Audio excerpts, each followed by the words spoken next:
Good morning, everyone. Welcome to the CCAR Training Webinar Series for Recovery Coaches. And this particular series is going to focus on burnout or self-care, developing the art of managing stress and anxiety in coaching recovery. How is everyone this morning?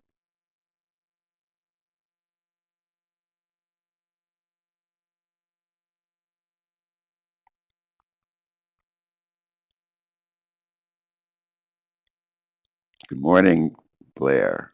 Good morning, Mike.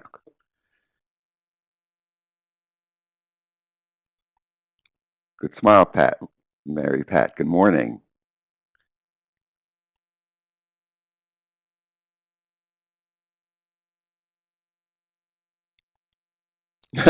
Aren't we all? Is it Breda, may I ask? I see Breda, Montefiore.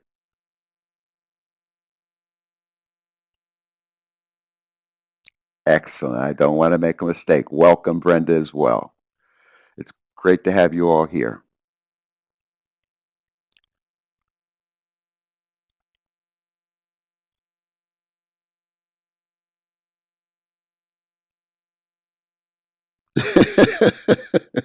Good morning, Beth. It seems like it snows every day here in Connecticut.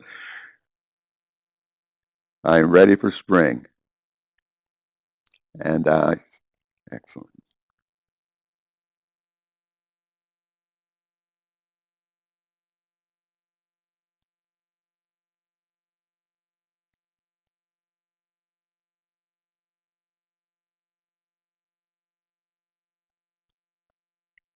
Excellent. Welcome, Maria, and happy to have you participating.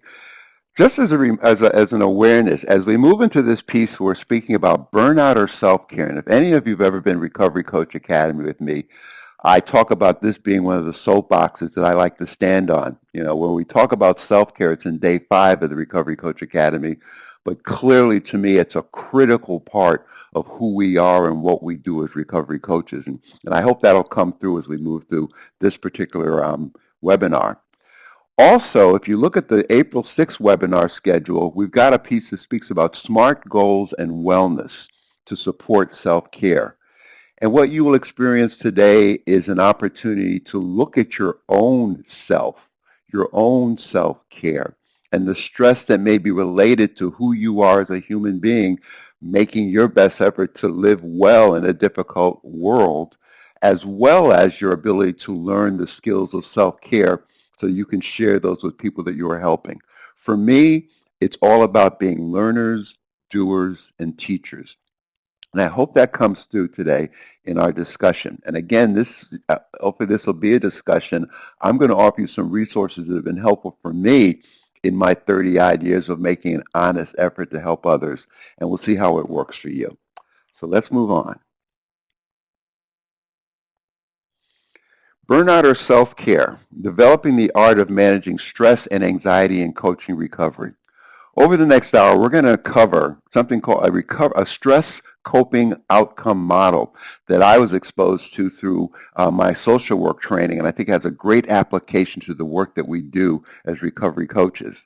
I'll also share with you something I developed over time, and again, looking at my own stress, an illness-wellness continuum with stress.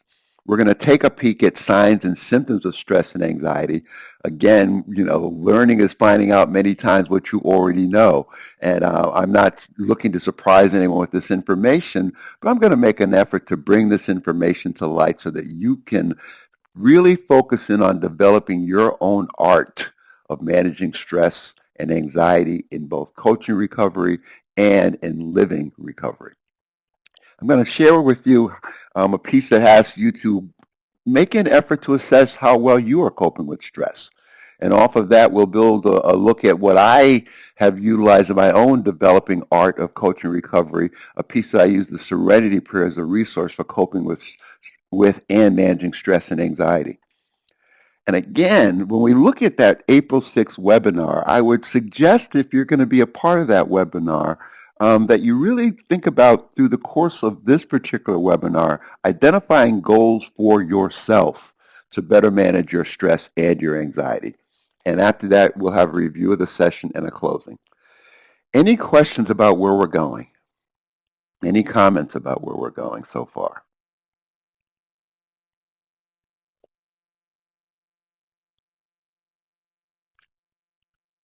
As the leader of this webinar, I get to interpret your silence, so we will move on. Oop. Let me get Beth's piece. Okay.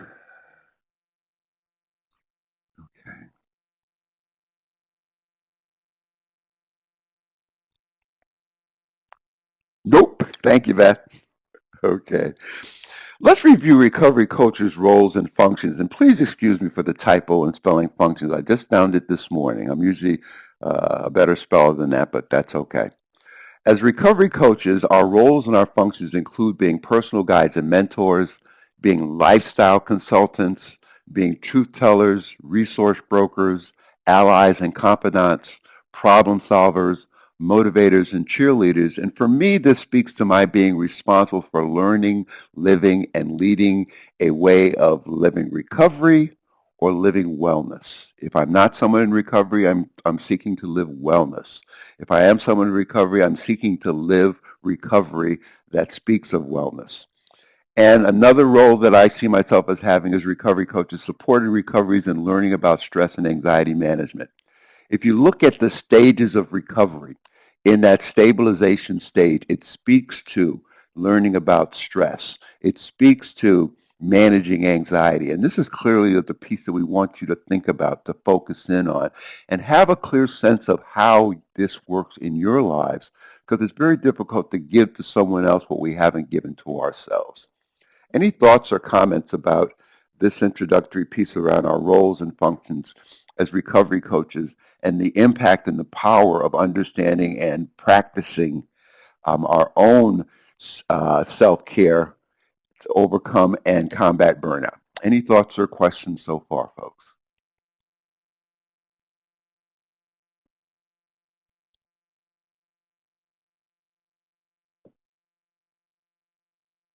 Okay, let's move on.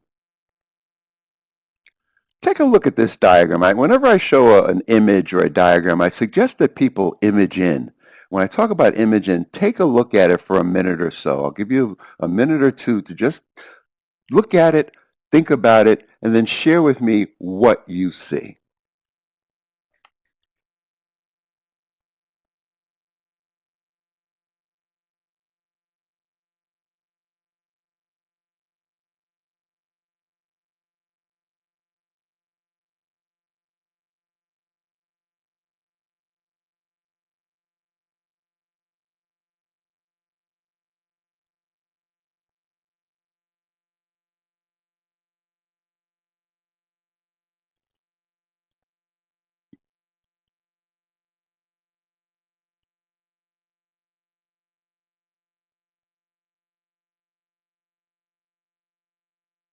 Everything influences health, in and out of our control. Well stated, Brenda. That nature and nurture have an impact on how we manage our emotions, our stress, etc. Yes, very much so, Blair. Image in. What's your experience of this image? What do you see? What do you think about what you see? And related to this concept of stress, anxiety management, as well as self-care, what's the impact of this image?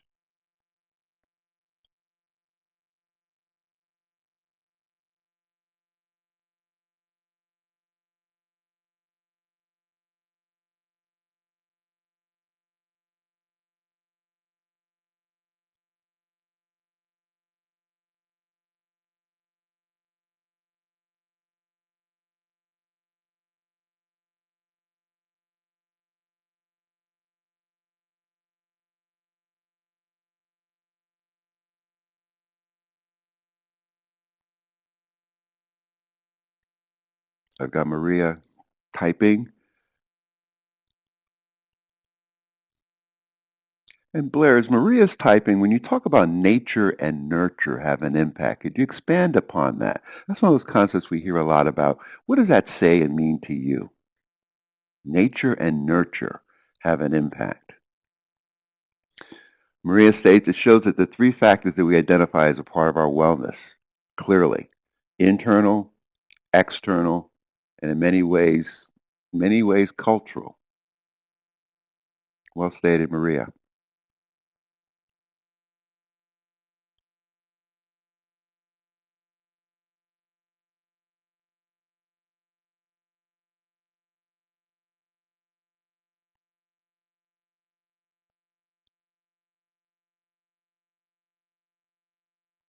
Blair states that some of the ways we deal with stress are related to our organic makeup, but can be supported or hurt by community systems, education, etc. Yes, those external barriers, limitations, as well as blocks are clearly one of the efforts that we make as helping recoveries to overcome those obstacles and those blocks. The clear sense as well as how well do we do that for ourselves. I know when I look at those purple boxes, stress is at the top of that, and it speaks to coping tactics related to that stress. It also identifies personality issues, health-related habits that we've grown up and grown through, and what our reactions are to illness. So we'll look a little bit more of that as we look at a diagram that's coming up. But clearly we've got both internal and external factors at work when we talk about stress and anxiety and the impact it has on our world.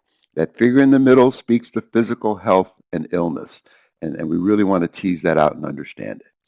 Well, let's move on. What are the effects of addiction on wellness as you understand it? What are the effects of addiction on wellness? Because in many ways, when we talk about helping recoveries with stress and anxiety, there are aftermaths and overflows and effects that addiction have had on their lives that also need to be impacted in an early recovery participation. The effects of addiction on wellness.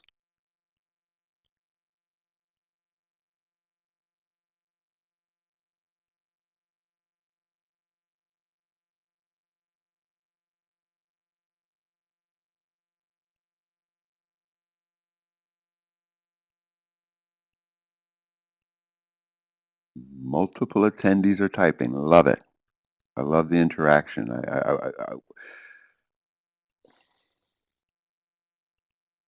Addiction negates wellness. It impacts a person's overall wellness. It throws things out of balance.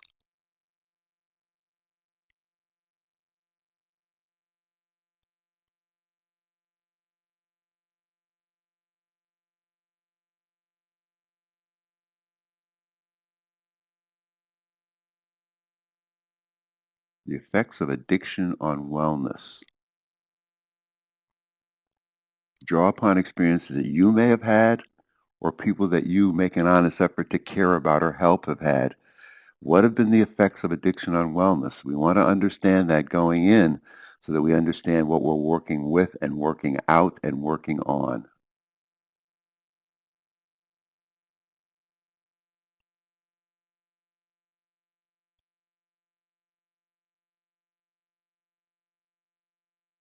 Addiction can prevent someone from seeking general health care for fear.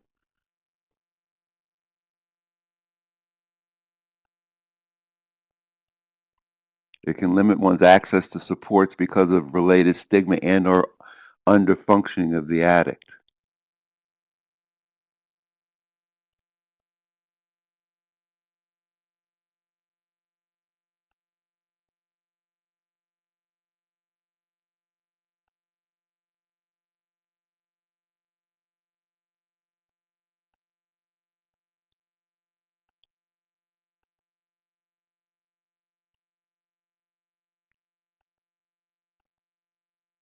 Addiction can prevent someone from seeking general health care for fear of having to, I lost the end of your sentence, Brenda.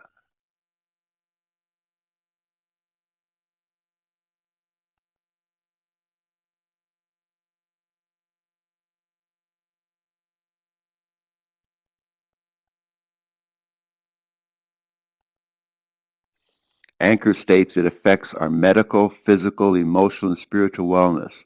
No thought of wellness and addiction. Basically counter to that thought.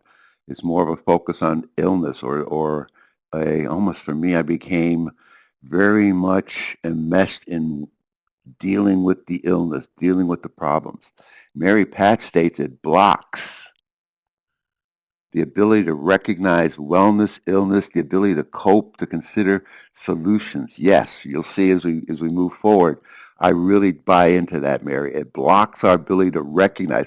That's why we're spending this time up front, folks, especially those of us who are making an honest effort to help others. The occupational hazard of people who take care of other people is we don't take as good a care of ourselves. And many times in not taking care of ourselves, we're so focused on the illness of another person, and sometimes that we lose sight of the illness or the care for ourselves. And it's very difficult to consider solutions as a result of that. I like that.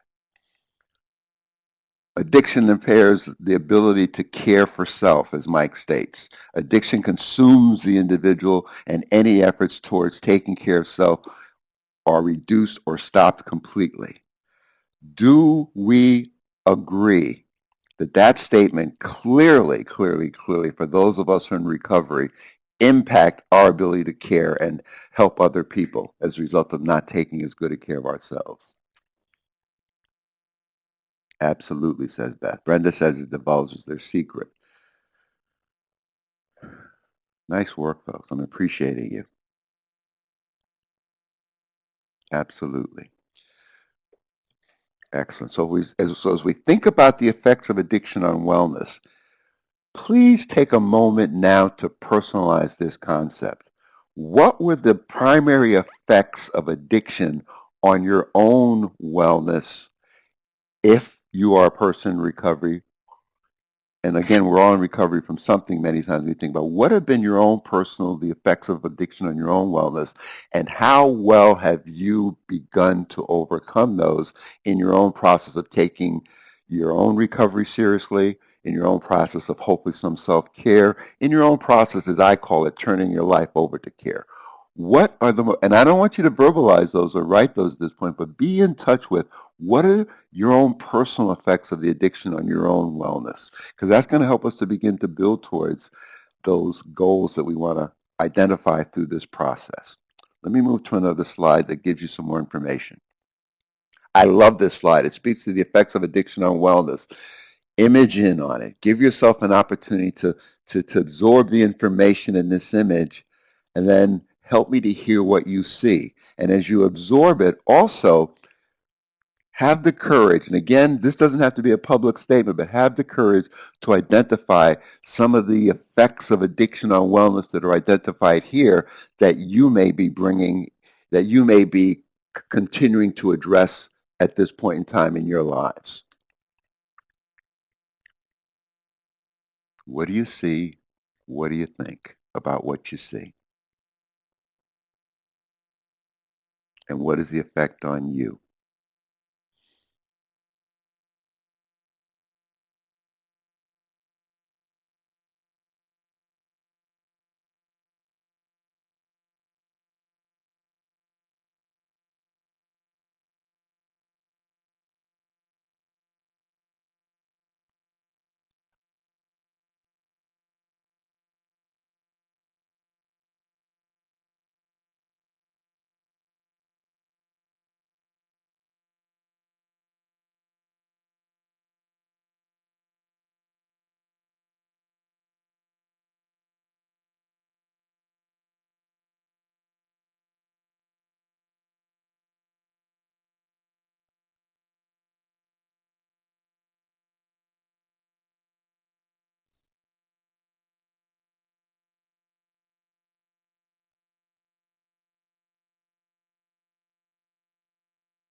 I've got multiple attendees typing.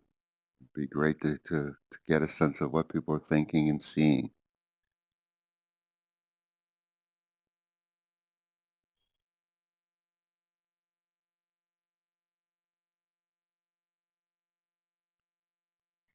Unfortunately, shame can overshadow pride.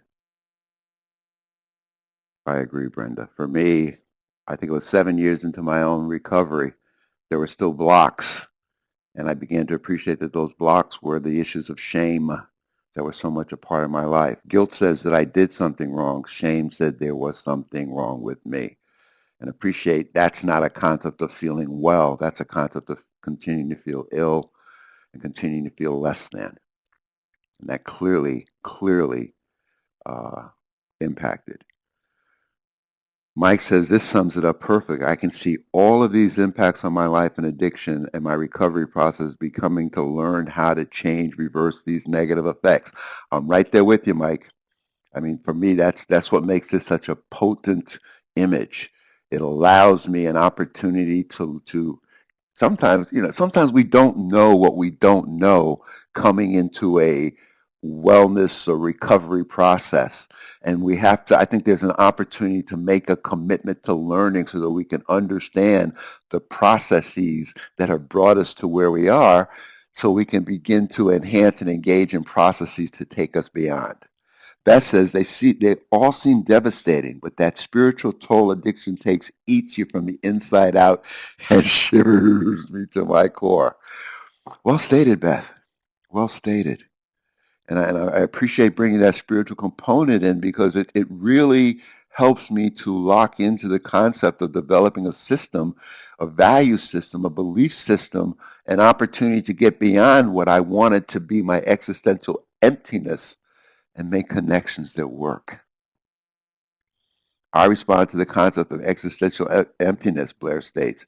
This is apparent even in the absence of external substance and may remain for a long time after the initiation of recovery. Yes, it may. Can you expand upon how do you think about existential emptiness? Because people are really focusing there, and so much of our spiritual growth is a critical part of a process of recovering and living well. Existential emptiness. Been there. What's the experience? How do we overcome the experience are all concepts that I think about. How do I help another overcome the experience?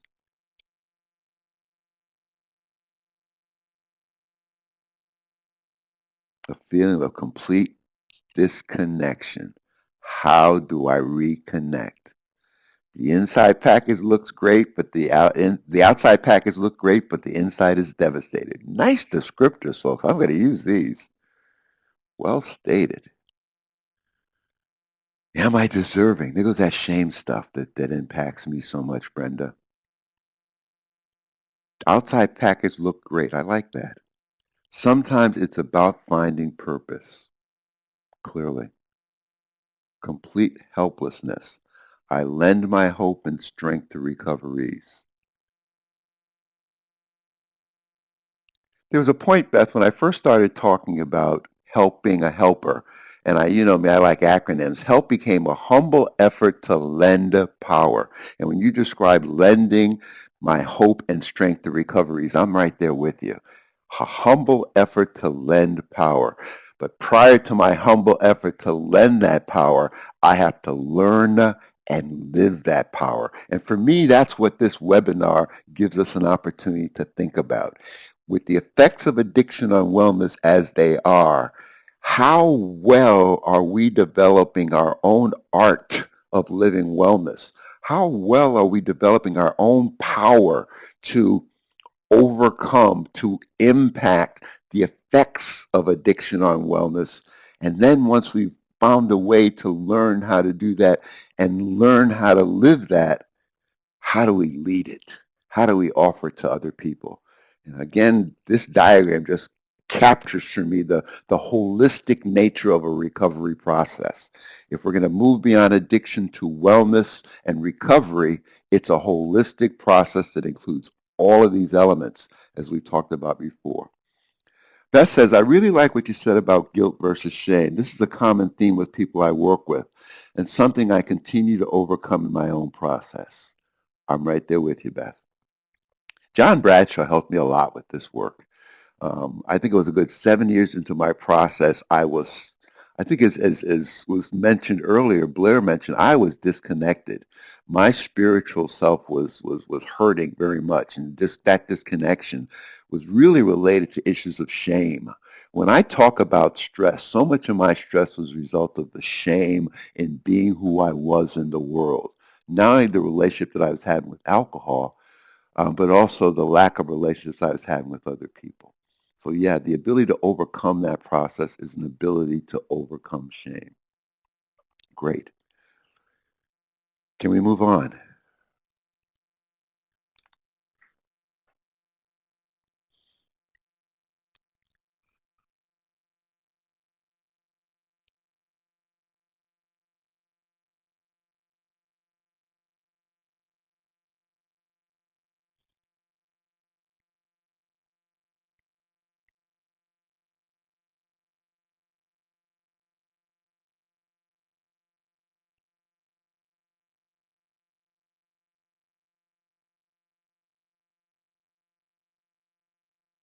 Just want to make sure I'm getting what Mary Pat wants to put on in the discussion.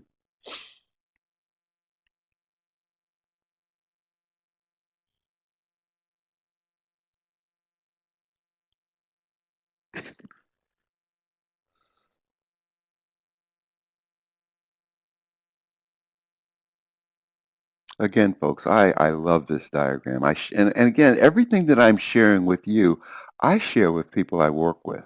I share with recoveries. I find myself doing more and more work related to helping young people who are working to overcome the devastation of addiction in their own families. Helped me a lot. Easier to feel guilt than admit powerlessness. Wow. Yeah, yeah, yeah. Let's move on. What are the signs and symptoms of stress real quickly? You know, what are the signs and symptoms of stress as you've experienced them? What are the signs and symptoms of stress if you experienced them in either on your own illness process, addiction process, or problems in living? Silence. Yes. I don't talk about it. I just live with it. I suffer with it. Irritability. Don't come near me. I'm not having a good day. I'm not happy with what's inside and especially outside. Body aches, headaches, depression, poor self-care, poor sleep, fatigue, weight gain, anxiety, depression, no drive, anger, low self-esteem, short fuse. Good stuff, folks. Real good stuff. Let me add to what you're sharing. Image in. Anything to add when you think about the signs and symptoms of stress based upon this diagram? This is a diagram that I pieced together as a result of thinking about the stress over time that I've experienced as well as people I've made an honest effort to help have experienced. Absorb it and help me to hear what you see and what you think about my efforts to give you a sense of stress. So much negative image in.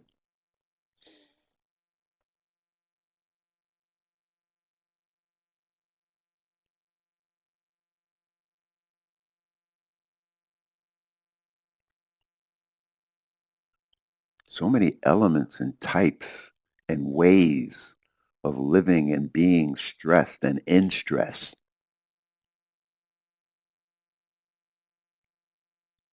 Too much at once makes me stressed even looking at it.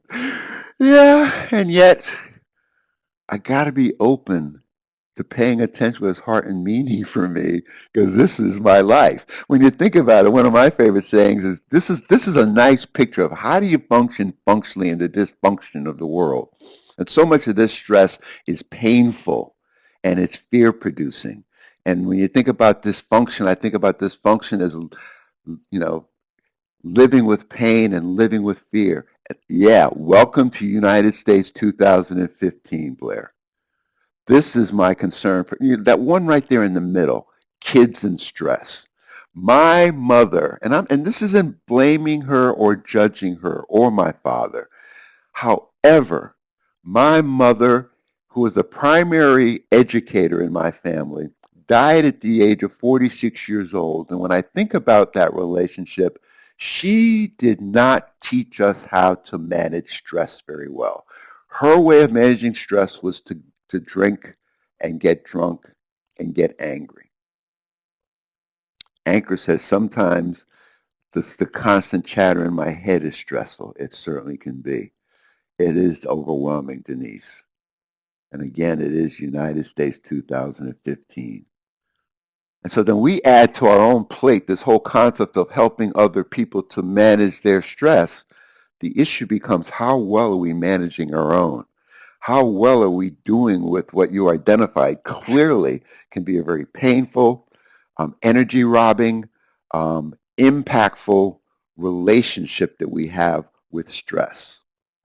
And someone said up front, many times our signs and symptoms are that we're silent about it. We don't talk about it. Anybody been there, done that, have just allowed the stress to be internalized and not deal with it very well? And how are you dealing with it now in the sense of your honest effort to help other people? Are you able to manage this overwhelming concept of what stress can be?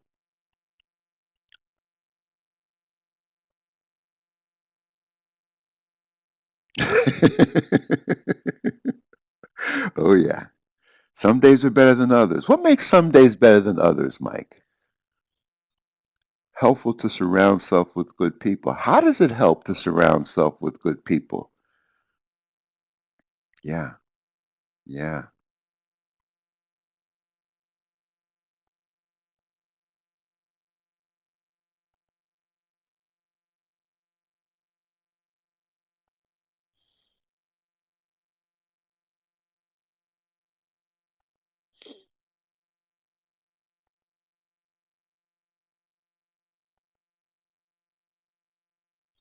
So Mike is saying that when some days are better than others, it's in relation to perspective.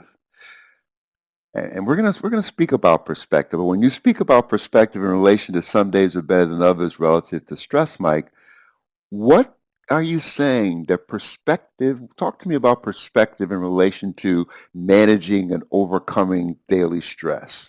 Some days are better than others. How does that happen based upon one's perspective?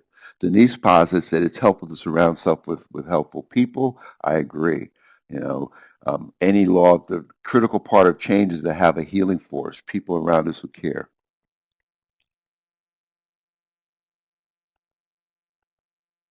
Humor, understand you and are patient with you as you are with others. Clearly, and that's not easy to do sometimes. Eliminate toxic relationships with people and non-people. Stop the negative self-talk. Perspective depends on the person. Are you a negative or positive being? Yeah, it's like, it's my thinking. Am I thinking weeds or am I thinking flowers? And how well is my garden growing is based upon what my thoughts are, what my perspective is. Be kind to yourself as you would be to the people you are helping. How well do you do that? Becomes the critical question in looking at avoiding burnout and practicing self-care. How well are you kind, I call it care for yourself?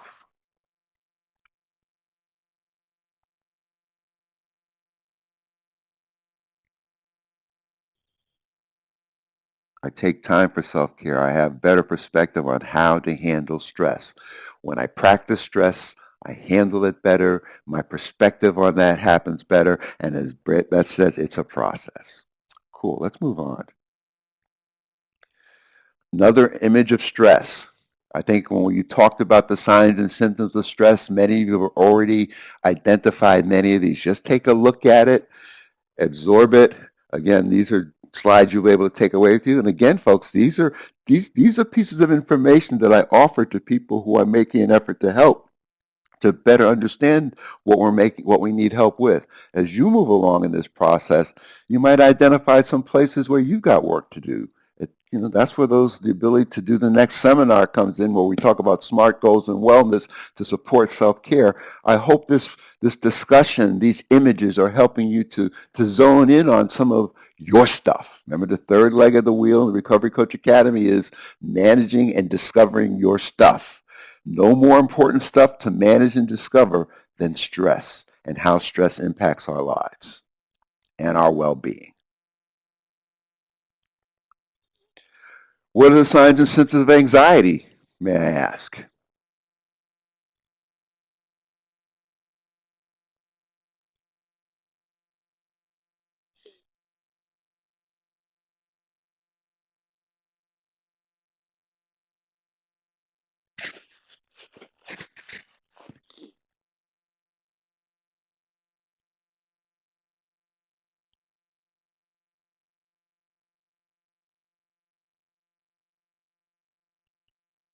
A constriction of perspective.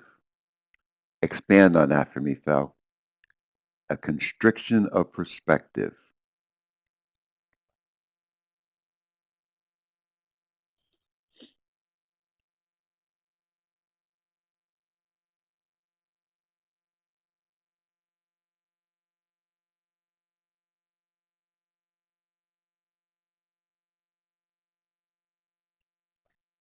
So overwhelmed that no progress is made. Some of the most powerful options. Ooh, got a lot coming. Let me get back.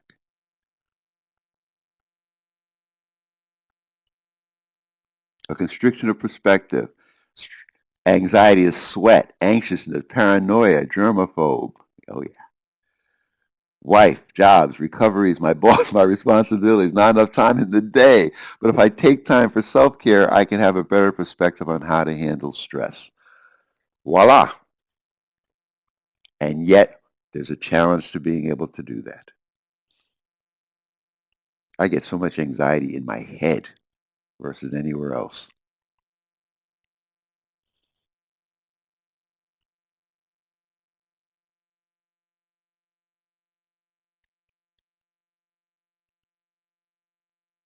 If I take time for self-care, I can have a better perspective on how to handle stress. That lessens my anxiety in my desire and my ability and my opportunity to manage what's in front of me. And that adds again, it's a process. Thanks for that constant reminder.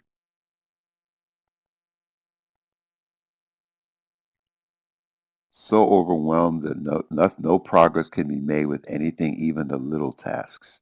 Some of us have physical. Yeah.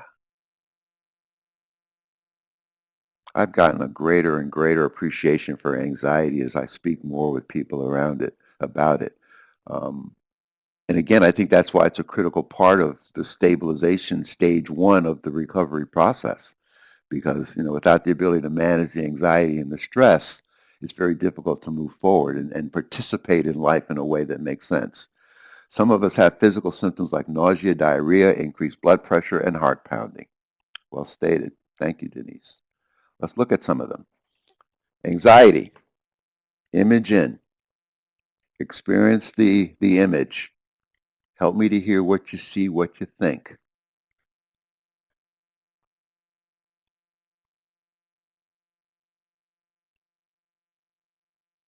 Again, I like these diagrams because so many times we experience what we experience, and yet diagrams like this have helped me to help recoverees as well as myself to put words to what my experiences are, to put words to what I'm feeling, to put words to the angst.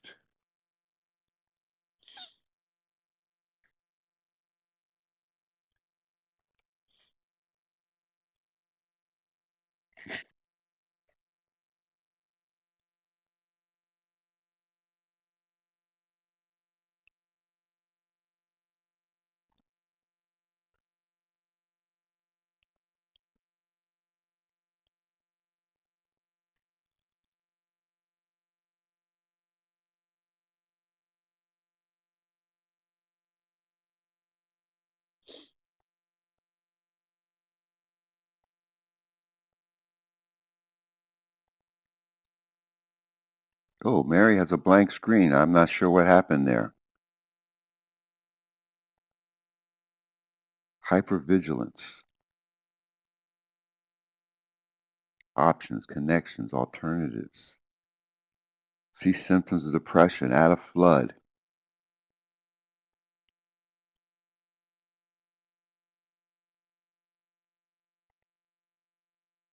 Hormones, the bad kind, panic attacks. Stacy's typing. I hope it's response to Mary's blank screen.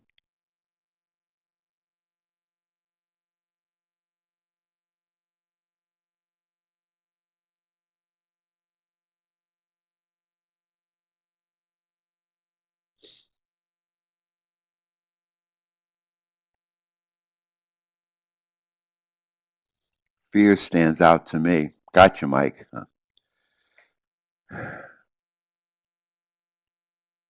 Okay, thanks, Stace. Great. Glad to have you back, Mary. Good job. All righty. Let's move on, folks. We've talked about stress. We've talked about anxiety. I want you to begin to think about making the connection between what is the connection between stress, life stressors, coping, illness, addiction, and wellness. Think about that. What do you think about that? What is the connection between stress, stressors, coping, illness, addiction, and wellness? Learning is finding out what you already know. This isn't new information. I want to see how we're thinking about it so we can cross-pollinate our thinking. What's the connection among these concepts? Stress, life stressors, coping, illness, addiction, wellness. Because isn't that what we're trying to help create in our lives and the lives of others? A support network. Yeah, but when you spoke about the spiritual emptiness earlier, the existential emptiness, and you used the word connection, connection is so much about connecting with the world and other people. The connection is yourself. It's a support network. Compassion. And most primarily compassion for my own struggle to live well. That was such a challenge that was presented to me when I was doing this work and trying to understand how do I overcome the stress and anxiety that I'm experiencing in my own process, and even the stress and anxiety that I was experiencing in helping another person in their process. I had to have compassion for myself as much as I had compassion for the other person. And in that compassion, I found myself doing a better job of taking care of myself. Yes, Denise, compassion for self and others. I'm right there with you. And I think that's what speaks to a support network that works, a healing forest that works. I think what you're talking about, folks, is ways to cope with stress and anxiety.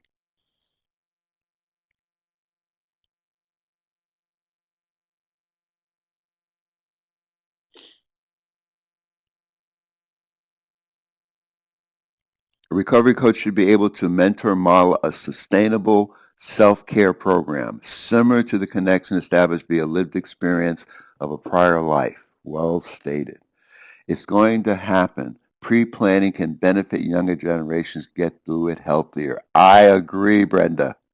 I agree. I am so focused at this point on helping my 3 grandchildren in better understanding what I wasn't given an understanding of, how to manage the stress of daily living. I've got a 10-year-old grandson, I've got a 13-year-old granddaughter, and I've got a 22-year-old granddaughter who I actively listen to, ask good questions, and work to manage my own stress and anxiety so that I'm offering them a model of how to better manage this, as you say, Denise, on a daily basis. Connection could be environmental. I think it's critical that it could be environmental. I need what's in my environment to support my best efforts to take the best care I can.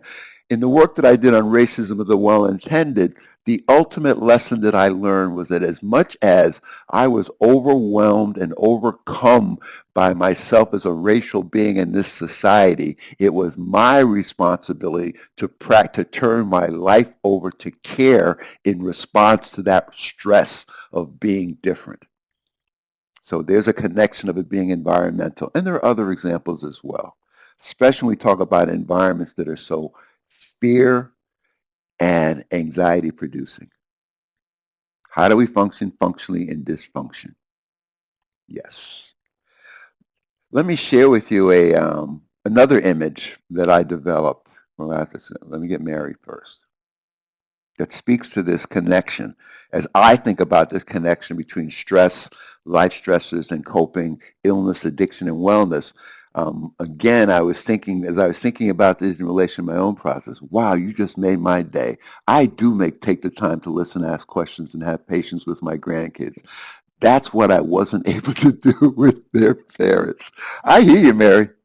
I hear you. But the other part of that is that my training as a recovery coach is truly, truly, truly helped my ability to be an active listener and to value the importance of asking good questions. And especially with my grandchildren. I have a 13-year-old granddaughter who started coming over every Monday to do homework with me because she couldn't sit at home and do it with her mom very well. And she made the comment, and I don't think she was manipulating me. She made the comment after a couple of sentences. She says, you know what, Grandpa? What I like about doing homework with you is that you listen to me. You listen to me. We have a responsibility to help our children through. Just as we experience that responsibility to help recoverees, but we can't pass on to someone else what we haven't given to ourselves.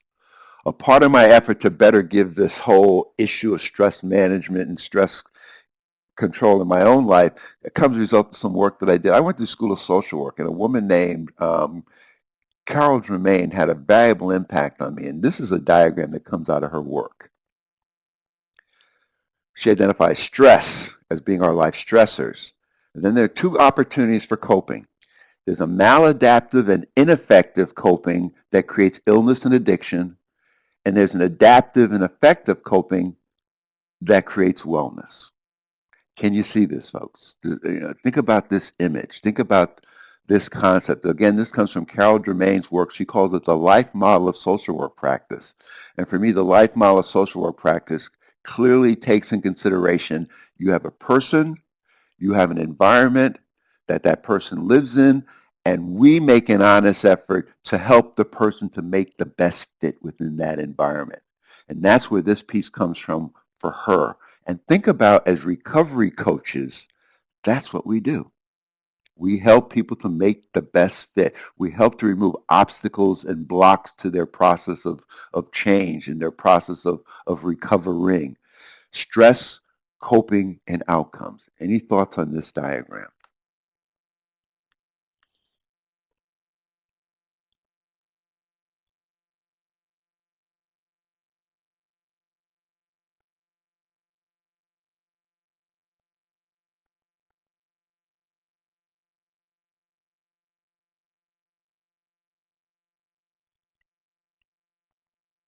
Anchor speaks about my mental anxiety progresses to physical anxiety. Certainly does. Silent symptoms that you think others can see through. Good stuff.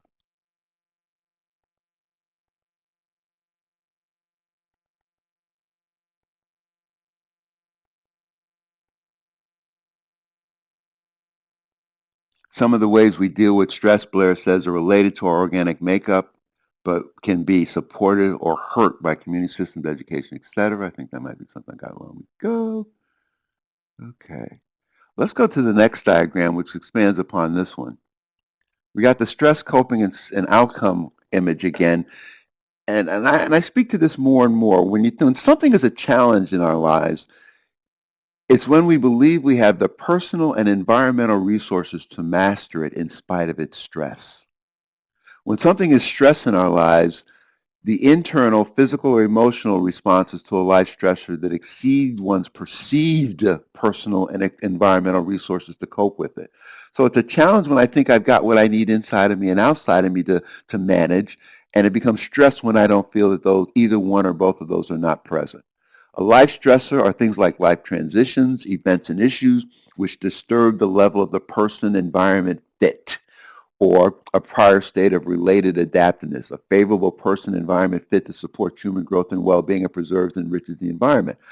Again, in my role as a recovery coach, I am working hard to help the recovery to make their best fit in an environment that may be producing anxiety and stress for them. Coping is behavioral and cognitive measures to change some aspects of oneself, the environment, and the exchanges between them, or all three, in order to manage the negative feelings aroused. As advocates, as lifestyle consultants, we help recoveries to do this work of coping. The issue becomes, how well are we doing the work of coping for ourselves? And adaptive means person-environment exchanges that release and support human potential for adaptiveness. Think about the external and causes or triggers of stress and anxiety.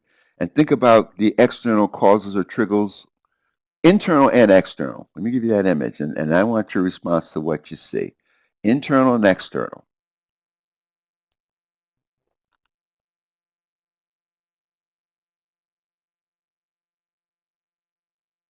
What do you see? What do you think about what you see?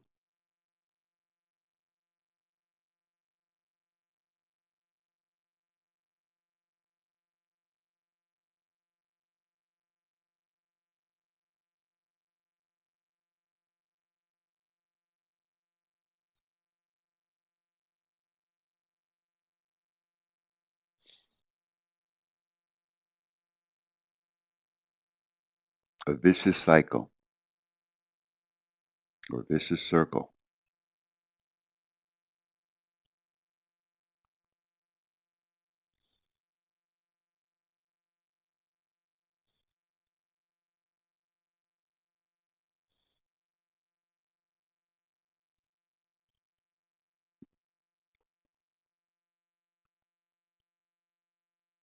What do you see? Or what do you think about what you see?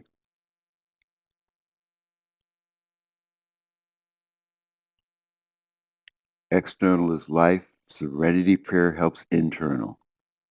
Yeah. You're picking my whole card, Mary, because we're gonna think about that serenity prayer. How does the serenity prayer help the internal as you experience it, Mary? Great point. I agree with it. I want to hear how you think about it. How does serenity prayer help internally? I like that. I'm going to use that. External to the they're enmeshed and impact one another, yet there's so much hope in this picture. Lots of room for change. That's how I see it, Beth. And again, as I've said, all of these images I expose at some level to people that I work with. I want them to help me, to help them to think about how they're thinking about these things. And many of what you talk about is clear and happens. Words are powerful, both mine and others. Yes, yes.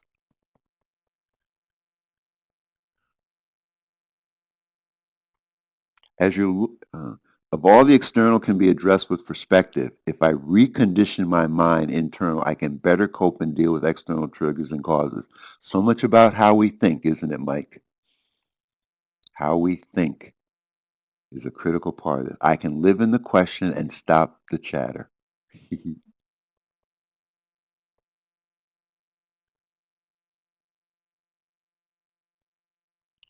It's again one of my favorite diagrams. I found this recently and just exposes. I can live in the question and stop the chatter. Great. Okay. Let me move on. Okay, we've got about 7 or 8 minutes left, folks, and I want to give you the next 3 pieces of information as a way of helping you to begin to think about. Again, on April the 6th, the webinar will focus in on SMART goals and wellness to support self-care. Here is where you begin to offer yourself an opportunity to assess your ability to cope with stress and anxiety and identify how you're managing it and managing with it. I'm going to give you a couple of 3 things that, again, you'll get a copy of this PowerPoint so that you can have access to this material. Before I move on, I want to catch Beth's comment. Yes. Yes, Beth, you will see for me as well. Here we go. I'm going to just offer you this. I want you to take a look at it. Allow it to be an assessment that you do after this webinar. Some point, I want you to sit down and identify how well am I coping with my stress? Am I in a place of optimal balance in relation to coping with stress, or am I strained or approaching burning out? And what it does is gives you an opportunity to look at that on several different levels. In your personal power, how confident are you in your capacity to meet any and all challenges? And how strong is your belief in your ability to make these things happen? That speaks to the perspective we've been talking about. Adaptability. How well do you shift gears, change directions, or try different strategies to manage challenging situations? Situation mastery. How well do you take control of your life and work situations? How well do you do in the areas of patience, reasonable expectations, pacing, and prioritization? Time management, which is a big one. How well do you understand and have a mastery of the use of time as an essential resource? We've talked about compassion. How capable are you in empathizing with others, seeing their point of view and recognizing their strengths and limitations? Connection. How well do you feel relatedness and unity with yourself, with others, with your organization, with the larger issues in life? And expression. How well do you express your feelings and share your thoughts with others through direct or indirect communication? How well do your feelings and behaviors match?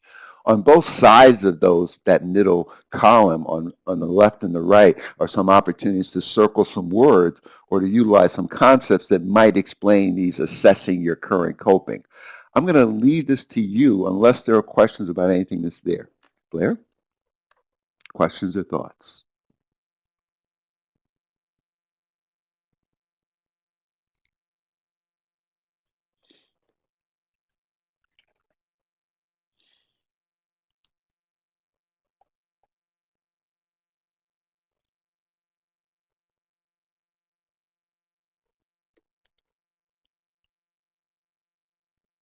Put it there, Blair. Put it there. At some level, I'm going to redo that, and I like that as well. Acceptance in the left somewhere. It might fit in several places. Where might you put it?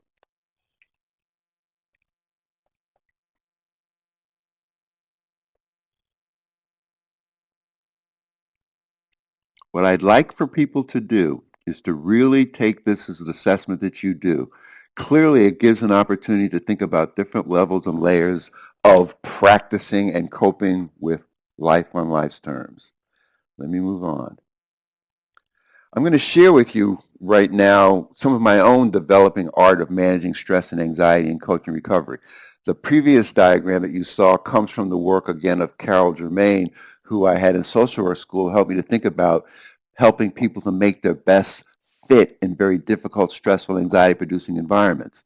And this was my honest effort to take that information, practice it for myself, and over time developing into my own art of helping people in that stage one of recovery, stabilization, managing anxiety and stress. And here it is. And people have already talked about it. This is the illness-wellness continuum that definitely shows that there's a wellness model that stretches beyond the treatment model. Wellness is never changing an active life process, and it gives you some awareness of wellness, what wellness can be. The key piece of this image is there's that neutral point where there's no noticeable illness or wellness. If we go to the left of that, we get signs of the illness, we get symptoms of the illness, we get a certain disability at some point, and it can lead to premature death. What we want to help people to do is move on that right-hand place. With awareness, education, and growth, we achieve a higher level of wellness. We'll look at this again next week because it'll be a part of the cornerstone of our thinking about SMART goals and wellness development. But clearly, it's a way of living, a lifestyle that we create to achieve our highest potential for well-being. And when I think about that same continuum that I just showed you and I add stress, this is what it looks like. In that left-hand side to the left of the neutral place, there's a lot of fear, false pride, which produces stress. As I begin to become more aware and educate myself and grow, even though the stress is still there, there's a certain amount of humility that comes into that process because I didn't know what I didn't know and I'm getting to know more. And then that also is some serenity. And what am I talking about serenity? Here's a 2-page document that I want you to take with you, ingest, think about, because what it really does, it's going to offer you an opportunity. This is how I help people to do what I say, swap stress for serenity. People have already mentioned the serenity prayer as being a mantra, a daily way of living through anxiety and stress. I am right there with you. This just describes to you how I describe it for myself and how I describe it for recoveries that I work with. It uses the serenity prayer, and it also came from, I did for about 15 years, I worked as a research clinician helping people to engage in 12-step meetings. And as a part of that, we offered the Serenity Prayer as a piece of anxiety management, as a piece of stress management. So I'm going to give you an opportunity to, once you get this PowerPoint, to read through these next 2 pages, because what it really asks you to do, it says at the bottom in the bold, it says, you add to your stress if you do not change the things that you can change. Coping, courage to change the things that I can really speaks to. Go down to the wisdom to know the difference. Take some time to think about the stresses in your life. Apply your wisdom or the wisdom of a partner to these stressors, recovery coach or trusted partner. Specific to identify whether the stressor one that you can or cannot change now. If the stressor is something you can change, then choose to change it and develop a stress wellness action plan to begin to swap stress for serenity.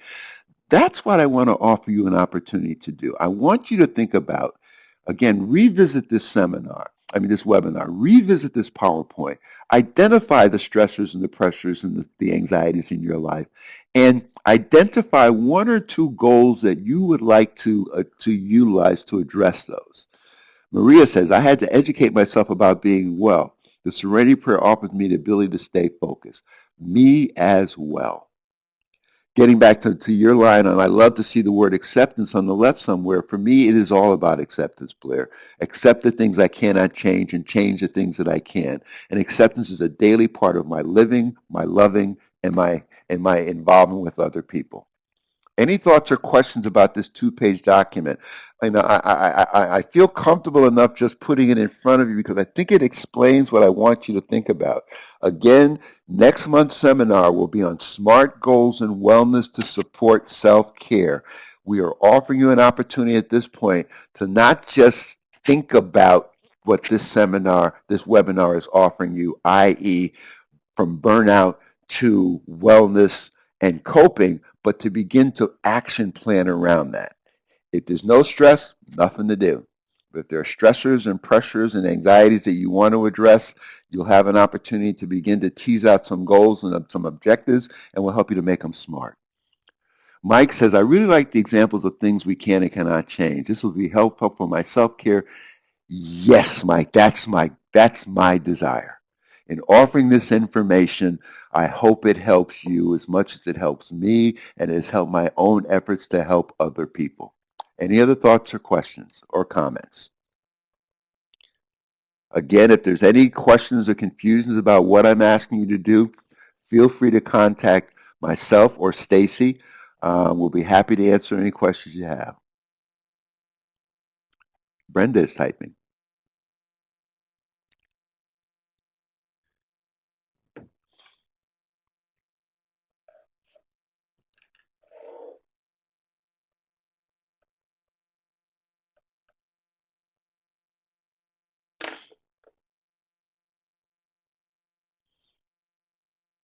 Yes. Can you say again what help could be? Help is a humble effort to lend power or to learn power or to live power. That's been my life's journey. That's been my recovery journey. And as a helper, I am making an honest effort to pass that on. Help is a humble or honest effort to lend, learn, or live power. And power is partnerships overcoming weakness, empowering responsibility, which I think is what recovery coaching is about. Partnerships overcoming weakness, empowering responsibility. Questions, comments?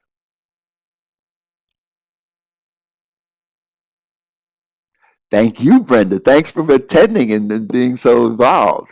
Thank you. Thank you, folks. Mary, thank you so much for your engagement and involvement. Thank you all. I hope this helps, folks. I'm having a good time doing it. It's really offering an opportunity to connect with people and share some of what we're learning and what we've learned. But clearly, we're all learners, doers, and teachers. And as you learn what you learn from this experience, please share it with others, and myself included, because I got to keep learning. I've got to keep this commitment to learning. Thank you all.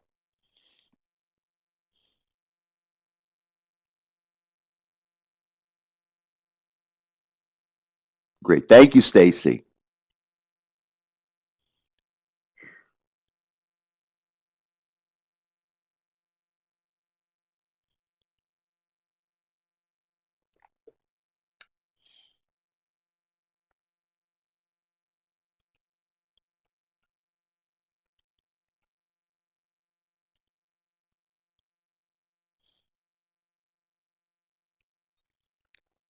Enjoy your day, folks. Be well. Lead life well.